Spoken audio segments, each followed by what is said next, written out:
So you want to buy some games, huh? You're in luck, because I've bought quite a few. No, I'm not gonna give them to you, so don't expect that. And if you saw the title of the video, you know what I'm gonna tell you. Or at least you know that I'm going to tell you some stuff, so you can buy your own games. Mind you that this whole thing is on IRL shopping. It's not going to be you talking about buying things on eBay. This is all assuming you're going to a thrift store, a swap meet, a flea market, a collector store, a garage sale, stuff like that. If you want videos on buying games online, let me know. But this video specifically is going to be on buying games IRL.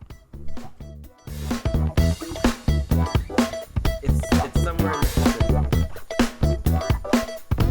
I'm giving myself I don't know, maybe I'm playing some things. I don't know what future Ezekiel's doing. You done? Thanks, future Ezekiel. Okay, let me get my script up. Editing Ezekiel here, and while normally Ezekiel is fiddling with his script and stuff, I'm gonna be here telling you about our sponsor, me. I am live Monday through Thursday at 3 p.m. Pacific time over at twitch.tv/EzekielJK. So if you want to go check out what I'm doing over there, I play a lot of random weird games, a lot. Go check them out. Over again, that is it, twitch.tv/EzekielJK. Go check it out, give it a follow over there, and I'll see you over there when I'm live. Back to normal Ezekiel. Let's do a weird transition. Number 1, and all these are not in any particular order, but number 1, don't go to big stores. And I mean the big store both being GameStop and big thrift stores too. Now, GameStop, other game stores that sell, pre-owned games, they need to make a profit. And that means that they will charge more than you'd expect. A lot more than you'd expect. Because they care more about how much the game was worth versus how much they can afford to sell it for. They need to make a profit. Duh. That's their job. The trickier one is the big thrift stores, such as Salvation Army, Goodwill, all the others. I can't think of any more than Salvation Army and Goodwill. Those are the ones that are big where I'm from. The thing is that even though they're non-profits, they still need to support their other ventures. They're fantastic charities, don't get me wrong. However, by the fact that they're charities, they need to make money for their charitable actions. If you're happy supporting charity and paying a bit more for a premium on certain random objects, go for it. Absolutely. If you really, really want to spend nothing on a rare game, look for smaller thrift stores that you've probably never even heard of. Flipping my hair. Typically they're run by little old ladies. By the fact that they typically may or may not know what's going on with their collections, what they got. Typically they're just selling stuff that they just found. A few times I've even been given free stuff. Just because I was there, because they thought I was cute. Can't blame them. Thing is, never expect a freebie. Okay? These people are doing this out of the kindness of their heart. Don't abuse it. Don't make me upset that I told you how to do these things. Number 2. Know the prices. Don't just buy a game because it looks cheap. You may be actually getting something totally worthless. This is assuming that you are also trying to buy games of a specific rarity or quality, but don't just buy a game because, oh, it's a Xbox game and they're giving it for $1. For all you know, that game is worth 50 cents and you're actually getting upcharged a whole 50 cents. It's pathetic and it's tiny, but it's important to note. But with that, just use price charting, use apps on your phone. There are a billion websites out there that you can use to know what the heck a game costs. You will most likely, if you go to a GameStop or something, find that exact price if you were to look for that same game. And also, learn the language of a collector. This is 2.B, I guess. Sometimes you may mix things up, and I've been guilty of this myself, where I thought new meant loose, and thought loose meant near mint, and I thought near mint meant complete in box. These are all different things. Learn the acronyms, learn what you're reading up. Otherwise, those tools that I just told you to use will not be useful at all. It's like trying to, understand how to do mathematics from a textbook when you can't even read English yet. Number 3.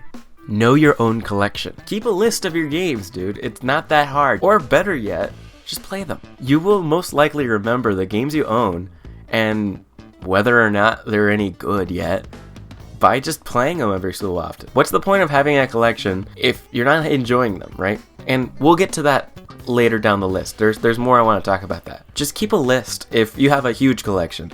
What is this? Number 4.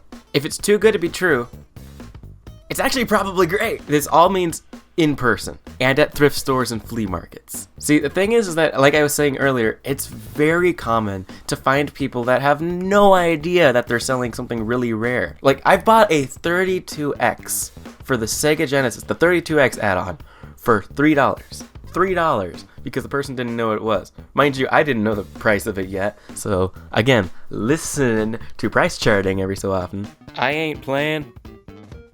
They even threw in all the cables, a Game Genie, and a sweet bag just to sweeten the deal. I love this.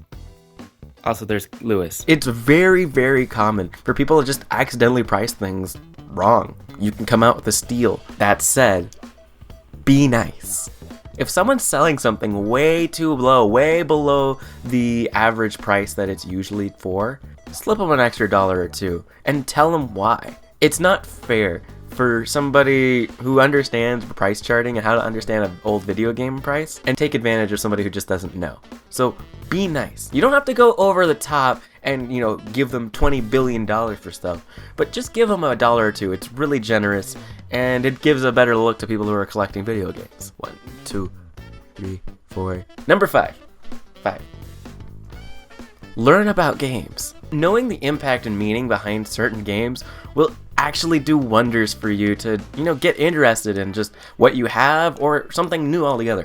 Maybe even altering your entire collection. No joke. I just started getting excited about the Myst series. Of all games, Myst. I have... Wait, so I got the first 2... I think I have at least 5 different copies of Myst and 3 different copies of its sequel, Riven. I just like the game, and I think the creation of it and the whole process that the game does is fascinating. And it really altered everything I did. Learn about games, learn what makes them special.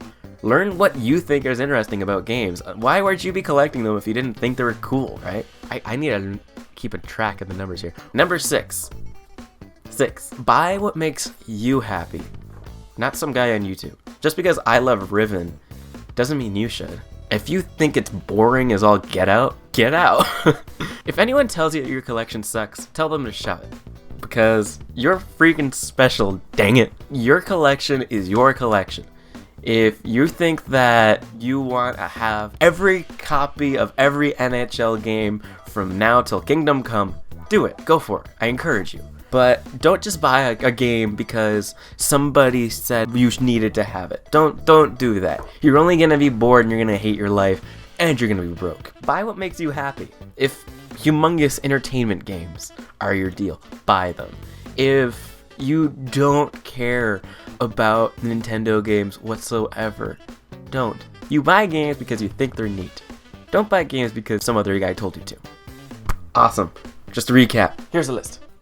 Don't go to big stores. Don't do it. They're just going to overprice you like crazy. Know the prices. Just because it looks cheap doesn't mean it actually is. Know your own collection. Keep a list or play them every so often. If it's too good to be true, it actually could be. And it probably is. But if that's the case, slip the person a couple of extra dollars and tell them why. Know the impact of the game that you're buying. Know why it's cool. Know why it's expensive. And maybe it'll even change how you're doing stuff. And then lastly, buy what makes you happy, not some other person. I hope that helps. Leave a like in the comments below, or like the video, subscribe please. Check out the Twitch channel. We play lots of video games and maybe you can talk more about retro games with me over there. But thank you so much, and I will see you later. See you later, guys. Bye. Ezekiel.